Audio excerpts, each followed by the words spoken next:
Good evening, everyone. I'm Fernando Gonzalez, and tonight we are live with Around the Metro, presented by Bellingham Metro News. We're talking about a string of break-ins across Whatcom County that have not been officially labeled as a string. It's been a tough holiday season for some local businesses, and let's break it down. First up, serendipity. Early in the morning on December 14th, someone broke in, forcing the front door open, damaging the door and the frame. They stole jewelry and cash. The suspect hasn't been identified. Later that day, Fairhaven runners reported a break-in. The thief broke into a locked office and took about $600 worth of merchandise, allegedly. It's unclear if this is connected to serendipity's burglary earlier that day. On December 18th, the barber shack on Cedarwood Avenue was hit. A back window was smashed and cash, a barber razor, and electronics were taken. The suspect left the place in disarray. No one's been identified. Then on December 22nd, the Sandwich Odyssey was broken into. The suspect stole a tip jar, beer, and even ate some food while inside. They also broke a window to get in. In a separate case, a man was arrested for incidents at the Soy House and El Capitan. Police don't believe these are connected to other burglaries.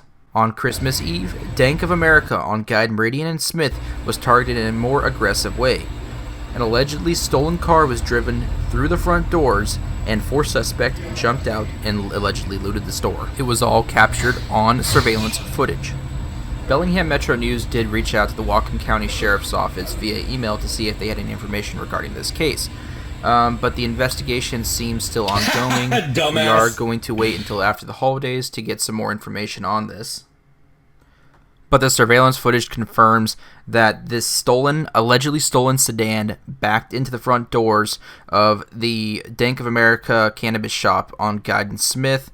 The four suspects were not in the car when it backed up. They were posted probably around the front door perimeter, but the car backed into it. They all ran in. They were all covered up pretty good with ski masks, it looks like, or some type of mask, coats, and just a bunch of stuff. So they were all covered up. Again, if you have any information regarding the identities of these alleged suspects, contact the Whatcom County Sheriff's Office or any law enforcement agency in this area. And on Christmas night, there was an attempted break-in at ACME Diner. The suspect caused significant damage to the building's power system, but did not manage to get inside the business.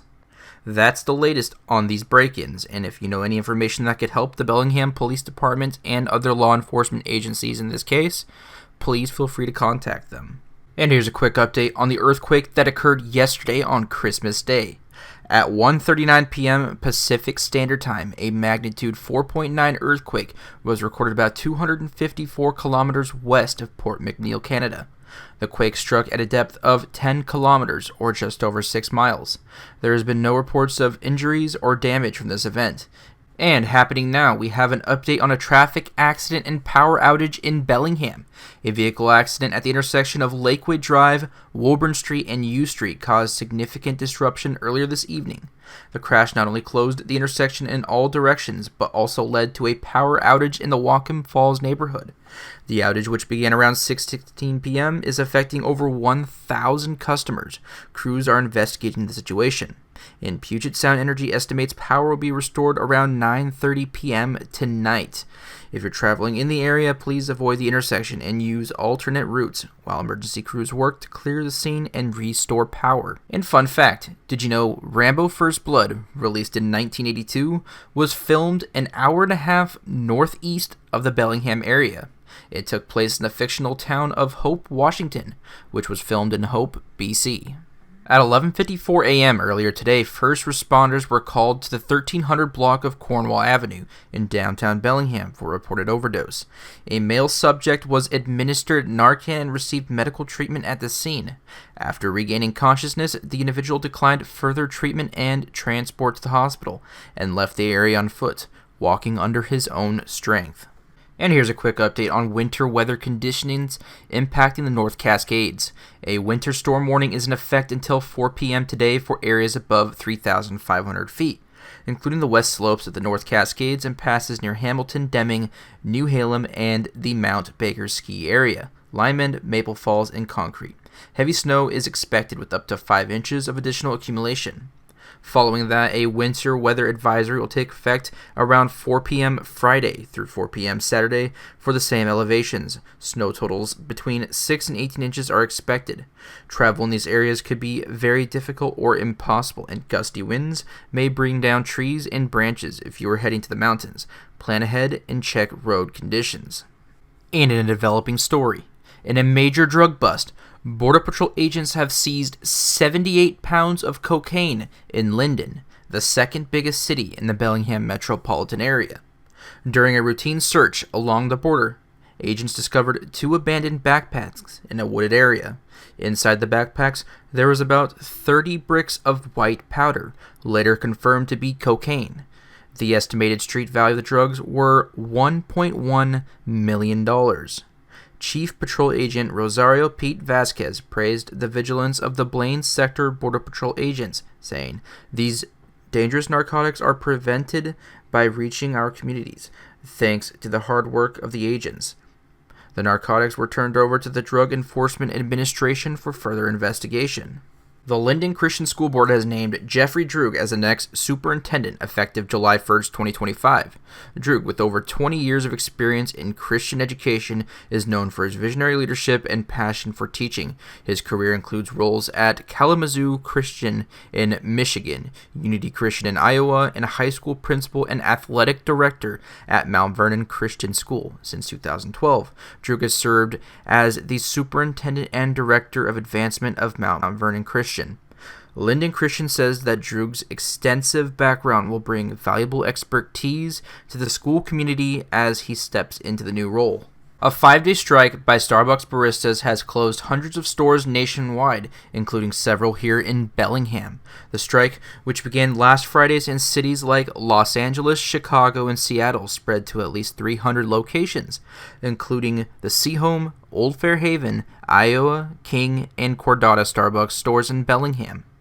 Workers are protesting a lack of progress in contract negotiations with the company Starbucks Workers United, which started the unionization effort in 2021, says the company has failed to meet a commitment made earlier this year to finalize a labor agreement. Bargaining between the two sides have been ongoing since spring, but they remain at an impasse over economic issues. This is still a developing story. Current status about those Starbucks and their hours are currently unknown, so we suggest that you check their Google listings or call the store directly to see if they are open.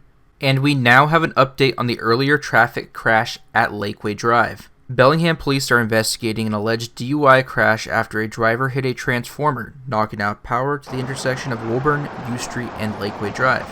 As a result, there are no working traffic lights at the intersection. Drivers are advised to proceed with caution and follow standard 4-way stop protocols. The City of Bellingham Public Works is on site to potentially place stop signs. The DUI driver was not injured and is under arrest. We'll keep you updated as more information becomes available. And as a reminder, all suspects are presumed innocent until proven guilty in a court of law. This is Bellingham Metro News, breaking news. And we are coming at you live with breaking news right now. An update from the attempted break-in at ACME Diner on Christmas Day. After reviewing hours of surveillance footage and working with the Whatcom County Sheriff's Office, ACME Diner has released new photos of a person of interest in the case. The individual is described as a white male, and his vehicle is a silver 2010 to 2012 Honda Accord with a manual transmission. The break-in occurred between 9:31 p.m. and 11:40 p.m. on Christmas Day. Surveillance footage shows clear images of the suspect's face and the vehicle he was driving about an hour before the incident.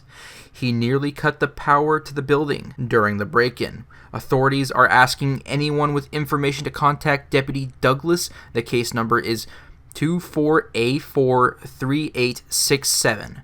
Again, with anyone with information about the case, please contact Deputy Douglas. The case number is 24A43867. As always, all suspects are presumed innocent until proven guilty in a court of law. ACME Diner thanks the community for their continued support. And to end off today's video on some good news for fans of Paso del Norte and Blaine. The restaurant is set to reopen in the first week of January after a lengthy closure. Paso del Norte had been closed for months following a small fire in the kitchen back in March of 2023. The restaurant had announced plans of the closure on their Facebook page with a message from the crew stating, "Bad news. We had a small fire in our kitchen and it will be closed for repairs for the next week. We will keep you posted here. Can't wait to see you soon." After several months of repairs, they're excited to welcome back customers in early January. Stay tuned to their Facebook page for further updates and on confirmed opening dates. Again, this is for Paso del Norte in Blaine. Reporting live from Bellingham, this is Fernando Gonzalez on Around the Metro, Bellingham Metro News.